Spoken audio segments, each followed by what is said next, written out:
Oh, Professor Jenkins, thank you very much. Now, when you, Professor Jenkins, introduced me yesterday on a different topic, you mentioned that we had, among others, one common acquaintance, a former student of mine who was rare among these undergraduate Catholic girls I taught, went on to graduate school. And then to my great surprise, perhaps not so surprise, Professor Jenkins mentioned what this girl, she's a young woman now, remembered most of my teaching.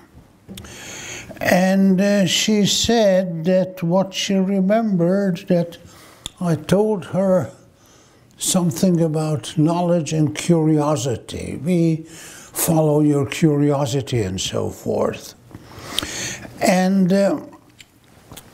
so you see, you would expect somebody who's a history student, rare among them, goes to graduate school, that she would remember something that I taught her about history. But no, this was something philosophical. Now, this stunned me a little bit, but didn't stun me very much, because this was not the first experience. I did not have a great number of experiences with former students of mine. You know, I meet some of them, I hear some of them, I have no contact with them, but after all, I taught almost for 50 years, so I had a number of students. And this is the most amazing thing. Whether they told this to Professor Jenkins or they tell me, the thing they remember most about my teaching is not about something historical. It's about something, about their thinking, about philosophical. And this is odd, it does not displease me, but now I'm coming to the main subject of my talk, and this is that as I continue to teach and teach and teach, yes, I was interested to impart to them some knowledge about this history or that history and so forth.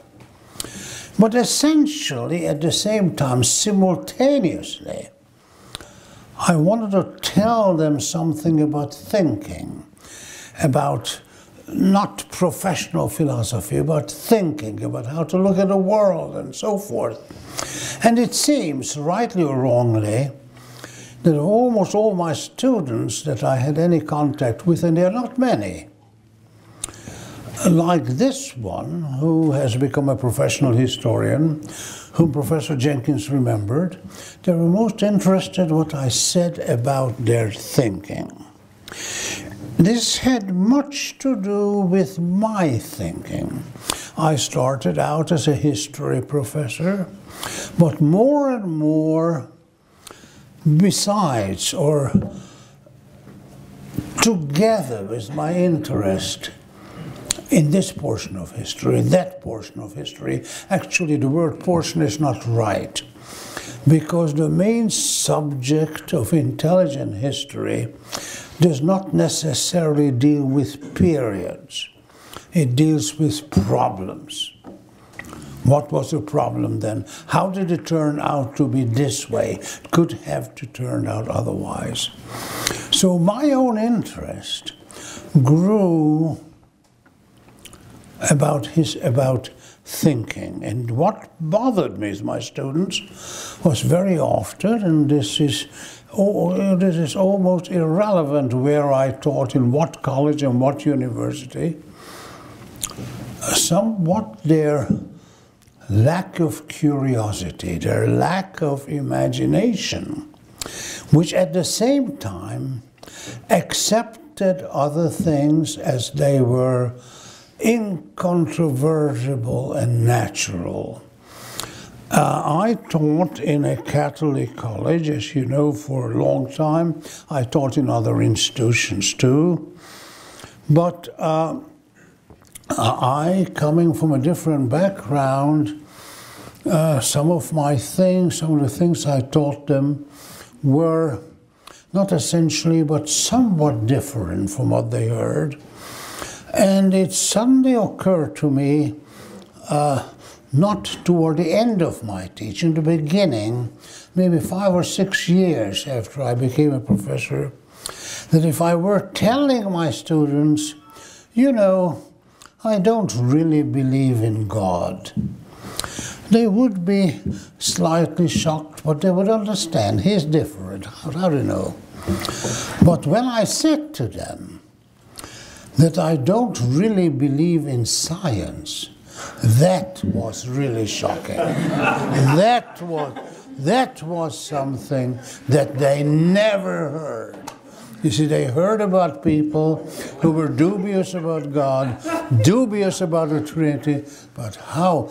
You see, this at the same time when they knew nothing about science. You know. Well, this is in a way the subject of my talk, this blind. You see, and now I come, in a way, as always is the case, some people admit it and some people don't. My talk to you is in a way autobiographical. I have to talk about myself, how my thinking developed and changed. And believe me that my purpose is not to make you evoke interest in me, but follow, just understand I am just one example of what I'm telling you about. You know, when I came to this country, and this was long ago, 63 years ago, started to teach, the historical profession, but just about almost all humanity still believed that science and knowledge must be objective, that there is such thing which is the ideal, is an objective description of something. I was doubtful about this in the beginning. Without reading philosophy, I began, you know, my experiences as a young man of war and so forth was that this is not the main problem.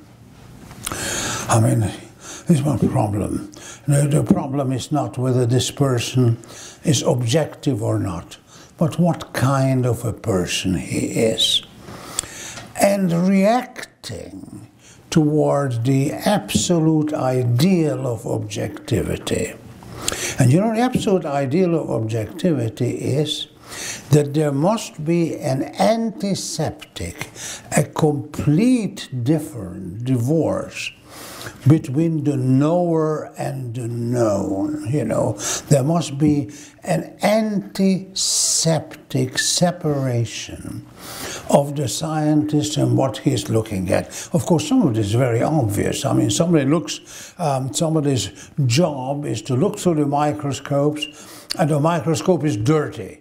You know, he has to clean it up, you know. Yes, but this is something too simple. And very early in my life, reacting against this principle of our life consisting of two worlds, myself and the rest of the universe and so forth, I reacted against this, and for a very short time, I, like other historians, small historians, who however never got beyond this, I was inclined towards subjectivity. You see, subjectivity means that there is no objective reality. Everybody sees the world in different ways, and that's all you can do about it. And I was inclined to think that, without really teaching it, for a short time, Until, you see, until I discovered and realized that the ideal of subjectivity is as wrong and full of holes as the ideal of objectivity. You see, I don't want to go into this detail. This would be the subject of a lecture of its own. These very words, objective and subjective, 600 years ago did not mean exactly what they mean today. But I'm talking what they mean today.